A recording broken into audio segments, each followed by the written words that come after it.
like, share and subscribe. एक बार महाराज कृष्णदेवराय ने तेनालीराम से पूछा, बताओ तेनाली, ब्राह्मण अधिक चतुर होते हैं या व्यापारी?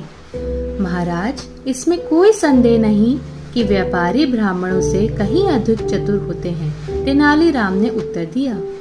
ऐसा तुम कैसे कह सकते हो तेनाली? महाराज बोले। महाराज, यदि आप अवसर प्रदान करें तो जो मैं कह रहा हूँ वह प्रमाणित करके भी दिखा सकता हूँ। तेनालीराम ने आत्मविश्वास के साथ कहा, ठीक है, तो कल प्रमाणित करके दिखाओ। जैसी महाराज की आज्ञा, किंतु मेरी एक शर्त है कि कल मैं जो कुछ भी करूं, आप उसके बीच में कुछ न कहें, न ही किसी अन्य को कोई रोड़ा डालने दें। महाराज ने तेनालीराम की बात मान ली। अगले दिन दरबार लगा। समस्त दरबारी दरबार में उपस्थित थे। राजगुरु भी आए हुए थे। अचानक तेनालीराम राजगुरु से बोला, राजगुरु जी, मेरा आपसे एक निवेदन है। यदि आपको मेरा निवेदन बुरा लगे तो क्षमा करें, किंतु ये अति आवश्यक है। क्या निवेदन है तेनालीराम? राजगुरु ने पूछा।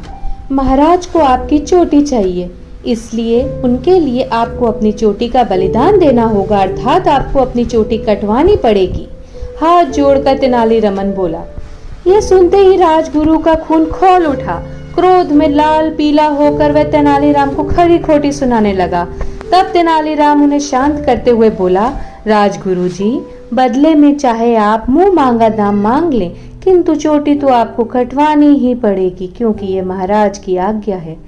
राजगुरु समझ गया कि वह महाराज की आज्ञा के विपरीत नहीं जा सकता। फिर चोटी का क्या है, वह कुछ दिनों में पुनः उगाएगी। वह सोचने लगा कि इसके बदले उसे कितनी स्वर्ण मुद्राएं मांगनी चाहिए। कुछ देर सोचने के बाद वह बोला, ठीक है, यदि ऐसा करना अति आवश्यक है तो मैं अपनी चोटी कटवाने को तैयार हूँ, किंतु चोटी के बदले मुझे 5 स्वर्ण मुद्राएं चाहिए। खजांची को बुलाया गया और 5 स्वर्ण मुद्राएं निकालकर राजगुरु को दे दी गई और नाई बुलवाकर उसकी चोटी कटवा दी गई। कुछ देर बाद नगर के सबसे बड़े व्यापारी को बुलाया गया। तेनालीराम ने उससे भी कहा कि महाराज कृष्णदेवराय को आपकी चोटी चाहिए, इसलिए आपको अपनी चोटी कटवानी पड़ेगी। व्यापारी बोला, महाराज की आज्ञा मैं कैसे टाल सकता हूँ, लेकिन मैं एक बहुत गरीब आदमी हूँ। अपनी चोटी के बदले तुम जो कीमत मांगोगे वह तुम्हें दी जाएगी। तेनालीराम बोला।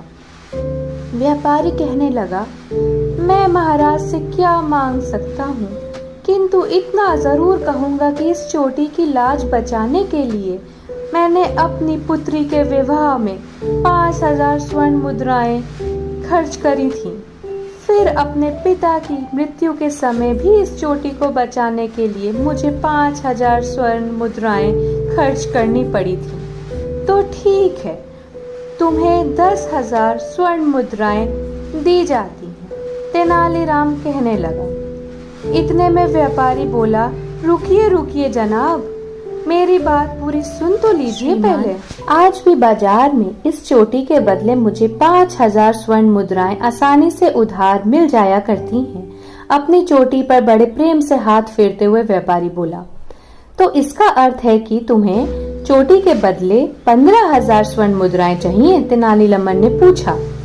अब मैं क्या कहूँ, बस महाराज की कृपा हो जाए, व्यापारी खिसियाते हुए बोला। तुरंत खजाने से 15,000 स्वर्ण मुद्राएं निकालकर व्यापारी को दे दी गई और नाई तो पहले से ही दरबार में उपस्थित था। व्यापारी अपनी चोटी कटवाने बैठ गया।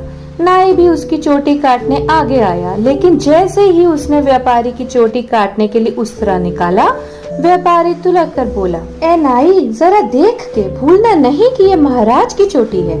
व्यापारी के ये शब्द महाराज कृष्णदेव राय को बहुत ही आपत्तिजनक लगे। वे क्रोधित हो गए और उन्होंने सैनिकों से कहकर व्यापारी को दरबार से बाहर फिकवा दिया। व्यापारी के हाथ में पहले से ही 15,000 स्वर्ण मुद्राओं की थैली थी। वह उसे लेकर चंपत हो गया।